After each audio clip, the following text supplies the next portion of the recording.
Hello everyone, welcome to my channel. Friends, आज की video में हम कुछ सेंटेंसेस सीखेंगे। जैसे मुझे याद दिला देना कहीं मैं भूल ना जाऊं। मुझे याद दिला देना यदि मैं भूल जाऊं तो। मुझे याद दिला देना कहीं मैं भूल गया तो चलिए सीखते हैं कि इन सेंटेंसेस को इंग्लिश में कैसे बनाएंगे। हम आज की वीडियो में लेस्ट के यूज़ सीखेंगे। लेस्ट का मतलब होता है कहीं ऐसा ना हो, और लेस्ट के साथ शुड का भी प्रयोग करना चाहिए।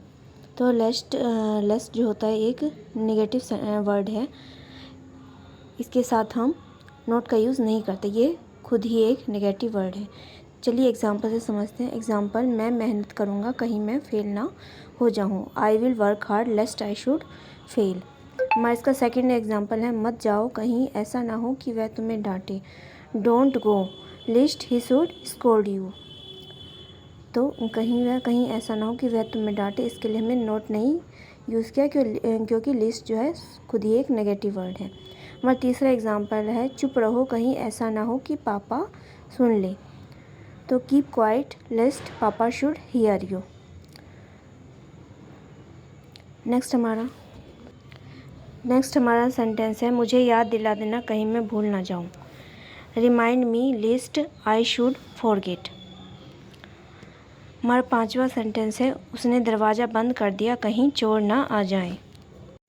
ही lock the door lest the thief should enter.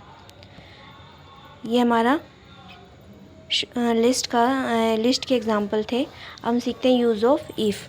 If का यूज़ हम फ्यूचर रिएक्शन मीन्स कोई इंसिडेंट होने पर कोई रिएक्शन लेने के लिए करते हैं। मतलब कोई फ्यूचर में यदि कोई घटना हो जाएगी उसके बाद हम कोई रिएक्शन लेंगे, उसमें हम इफ़ का यूज़ करते हैं। इसमें ऐसा होगा तो ऐसा करूँगा का सेंस आता है।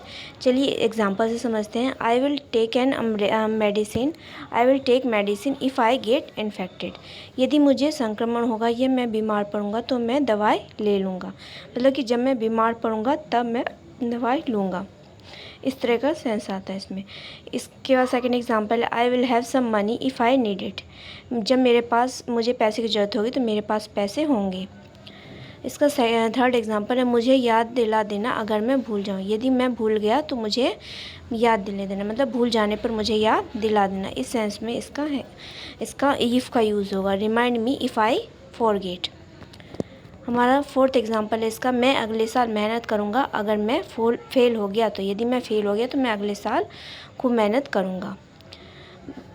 इसका I will work hard next year even if I fail. तो इफ़ का यूज़ हम कोई घटना हो जाने के बाद हम कोई रिएक्शन लेते हैं, उसके लिए इफ़ का यूज़ करते हैं। इसका फिफ्थ एग्जांपल है, अगर बारिश होगी तो मैं छाता ले लूँगा। I will take an umbrella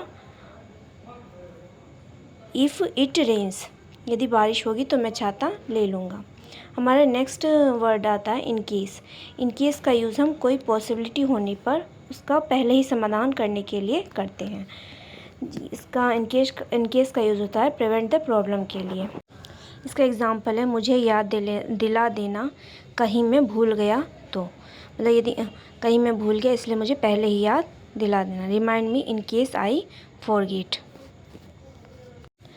इसका सेकंड एग्जांपल है, मैं मेहनत करूँगा कहीं मैं पेपर में फेल हो गया तो ये अपनी आशंका, मतलब ये जो है पॉसिबिलिटी दिखा रहा है कि यदि कहीं मैं पेपर में फेल ना हो जाऊँ इसलिए मैं पहले ही मेहनत करूँगा। तो मतलब पहले से तैयारी के लिए इनकी इसका यूज़ होता है।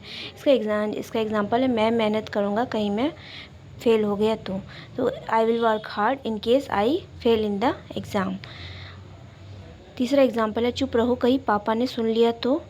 मतलब पापा के सुनने से पहले ही आप चुप हो जाओ। कीप क्वाइट इन केस पापा हियर। फोर्थ एग्जांपल है, चोर आने की आशंका में उसने दरवाज़ा बंद कर दिया। He lock the door in case the thief came. हमारा इसका फिफ्थ एग्जांपल है, वह शांत रही कहीं उसके बगल वाले कमरे में कोई हो। She kept quite in case the room next door her was occupied. तो इस तरह से इन केस का यूज़ फ्यूचर पॉसिबिलिटी होने पर पहले से उसकी तैयारी के लिए होता है। मीन्स किसी प्रॉब्लम को सॉल्व करने के लिए, उसको रोकने के लिए हम इन केस का यूज़ करते हैं। इन केस के हम कुछ और एग्जांपल ले लेते हैं। बारिश हो सकती है छाता ले लो। तो बारिश होने की आशंका है, इसलिए पहले ही छाता ले लो। Take an umbrella in case it rains.